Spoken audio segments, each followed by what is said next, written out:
અંદર જે ઘૂસેલા હોય, અસરકારક પરિબળ હોય, સહાયક, વિરોધી, તટસ્થ અને અસલી હું.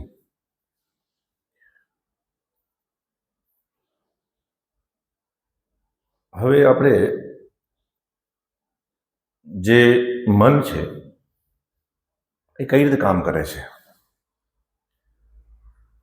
અને આપણી જે સ્ટેટ ઓફ માઇન્ડ છે એને એક્ઝેક્ટ કઈ રીતે સેટ કરવું એના વિશે થોડી ચર્ચા કરશું. આપણે 4 કેન્દ્રો વિચાર, ભાવ, અહેસાસ અને ક્રિયા, એ 4 કેન્દ્રો હોય, ટૂંકમાં 4 મજૂર है. એની અંદર જે સ્પંદનો બહારથી આવે છે 24 કલાક ચાલુ પડ્યા અને સિસ્ટમમાં દાખલ થાય છે, ડિકોડિંગ ચેમ્બરમાં જાય, ડિકોડ થાય, પ્રોસેસ થાય અને એક આઉટપુટ બહાર આવે.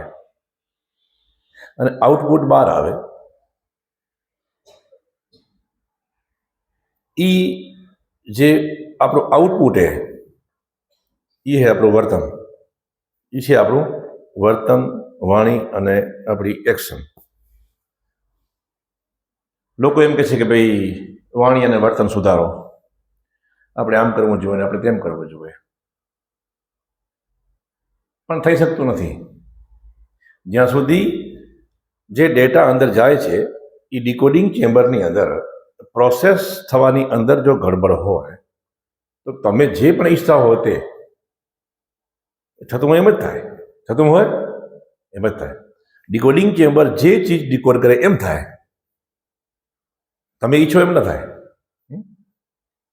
આવેલા ગઈકાલે જોયું ને, સત્વગુણ, રજોગુણ અને તમોગુણ, પ્રભાવ A, B ને C, એ ત્રણેય થઈને એ હૈયારો જે માલ જાહેર હોય 30,000 ઇમ્પલ્સન સિસ્ટમમાં દાખલ થાય ને, એ જે ઇમ્પલ્સન જે સિસ્ટમમાં દાખલ થાય એ જ પ્રભાવ છે અને એ જ ધક્કા છે.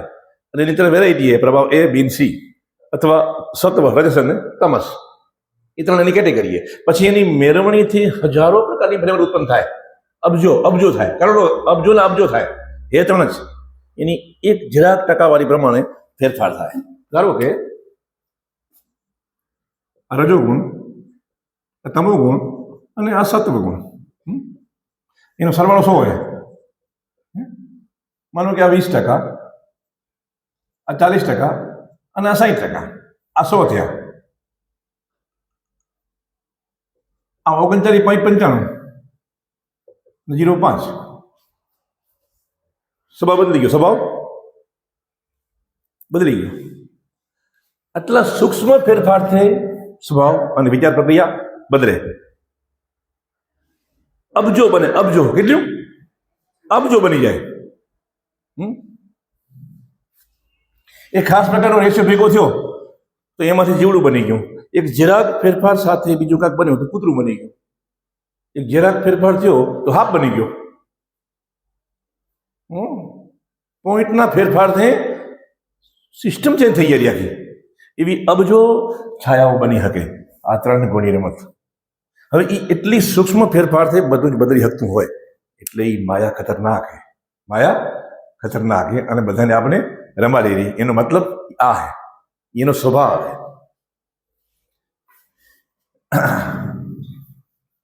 આપણી સિસ્ટમમાં રેશિયો કેવો ખપે? જો આપણે જાગવું હોય, સુખી થવું હોય તો આપણી સિસ્ટમમાં રેશિયો કેવો હોવો જોઈએ? આપણે કીધું ગઈકાલે કે ભાઈ પ્રભાવ A જીવન જીવવા માટે ફરજિયાત છે, રજોગુણ પ્રભાવ B રજોગુણ જીવનને આગળ લઈ જવા માટે પ્રેરક બને, બહુ શોખ, બધું જ. પ્રભાવ C જ્ઞાન, સમજણ, વિવેક, આ બધું જ અલગ અલગ પ્રભાવ હોય. પણ એક અદ્ભુત મશીન બનાવવું હોય તો એ ત્રણમાંથી એની 3ની ટકાવારી આપણી સિસ્ટમમાં કેટલી હોવી જોઈએ કે જેનાથી કે વિચારવાનું સાધન મન,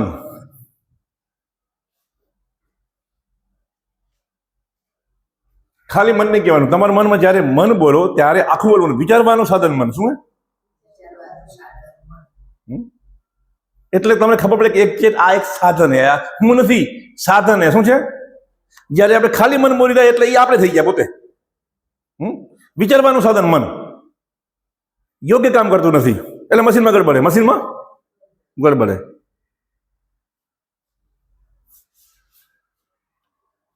ધારો કે કોઈ એક કર્મ કરી રહ્યા, માનો કે કોઈ એક કર્મ, ધારો કે આપણા અવાજ આવ્યો અને શંકા ગઈ કે કદાચ ઓલું મોટર ચાલુ પડી ગઈ, ડેટા અંદર ગયો અને આઉટપુટ આવ્યો કે કદાચ મોટર ચાલુ રહી ગઈ છે. હવે એની ઉપર મારું રિએક્શન થયું. તો હવે જો કેન્દ્રની ભાષામાં જો વાત કરીએ તો એ સ્પંદન જે કાનમાં ગયા અને અંદર ડિકોડિંગ થયું અને મને એમ લાગ્યું કદાચ મોટર ચાલુ રહી ગઈ છે. ઓકે, તો એ જે અંદરથી જવાબ નીકળ્યો શંકા, એ શંકા આ ચારમાંથી ક્યાંથી નીકળી એ કયો? મને જે ગયો ડાઉટ ગયો કે મોટર ચાલુ હશે, કદાચ રહી ગઈ, ચેક તો કરો. એ જે માહિતી નીકળ્યું ડિકોડિંગ ચેમ્બરમાંથી જે બહાર આવ્યું, તો એ કયા કેન્દ્રમાંથી નીકળ્યું? બારે બુદ્ધિમાંથી નીકળ્યું. શેમાંથી નીકળ્યું? બુદ્ધિમાંથી નીકળ્યું. શું કામ બુદ્ધિમાંથી નીકળ્યું? એને એવું ડિસિઝન શું કામ લીધું? કારણ કે બુદ્ધિમાં પ્રોગ્રામ નાખેલો હોય, બુદ્ધિમાં કે આવો મશીનનો અવાજ છે અને મશીને ટાણામાંથી ચાલુ બંધ કરવાનું હોય, તો મારે પ્રોગ્રામ ઠોકેલો હોય, સમજો. એના બળતા સ્પંદનો આવી ગયા અને મારે ડિકોડ થયા એટલે એને કહ્યું કે કન્ફર્મેશન થયું પણ ડાઉટ આવ્યો. શું ચલો જોઈ લઈ.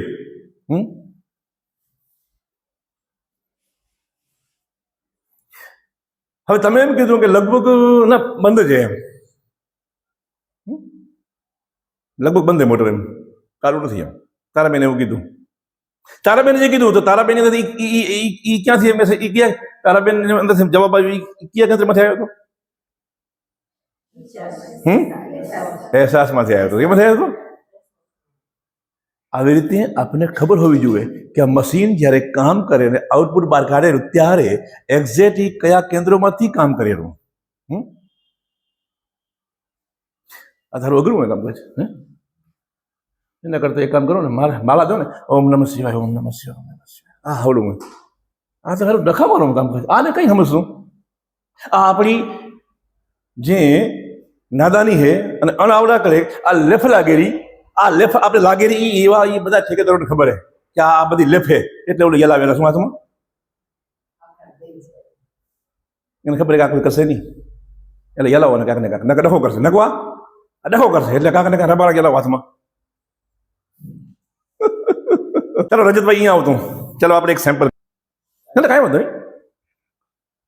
ધારો કે રજતભાઈએ કાંક ઊંધું હામું કર્યું અને મને ગુસ્સો આવ્યો એની પર. શું મને ગુસ્સો આવ્યો? હવે મને એમ થયું કે બે ઠકા કરવાની જરૂર રહે. શું બે ઠકા કરવાની જરૂર રહે? હવે આપણે જે શીખ્યા એવું શીખ્યા કે કરો એવું ભરો, કરો એવું ભરો. એટલે હવે હું બે લાફા ધારો ઠોકીશ તો શું એ બે લાફા મને ફાતે ખાવા પડશે ગમે તે, હમણાં કે પછી કે બીજા જન્મમાં કે? કારણ કે આપણે તો એવું શીખ્યા ને કાંક. હે વાત એ ને? તો શું એકચ્યુઅલી કે તમે શું માનો કે આપણે હમણાં અહીંયા કાંક આવું થયું ને તો શું આપણે એવું કાંક કર્યું હશે પહેલા એટલે આવું થાય? હમણાં આપણી યાર જે કઈ બની રહ્યું હે ગમતું કે ન ગમતું, તો એ શું પહેલા ગમે ત્યારે એવું ગમતું અગમતું બન્યું હશે નહીં કે એમાં ઇન્વોલ્વ થયા શું એટલે આ પાછું રિપીટ થાય એવું હોય કે? હજુ નિયમ એવો હોય કે કરો એવું ભરો. તો ધારો કે હમણાં હું રજતને બે લાફા મારું તો રજત કાં તો હમણાં હામાં મારે લે યા પછી મારે યા બાકી રહી ગયા બીજા જન્મમાં મારવા પણ આવવું પડે. જો નિયમ જો આપણે જે જાણી લઈએ નિયમ તો આવો છે.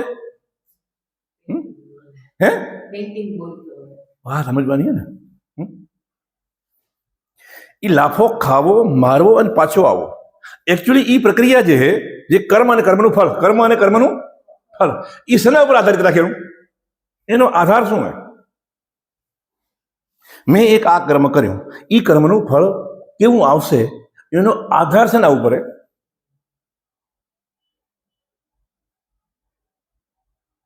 માતાજી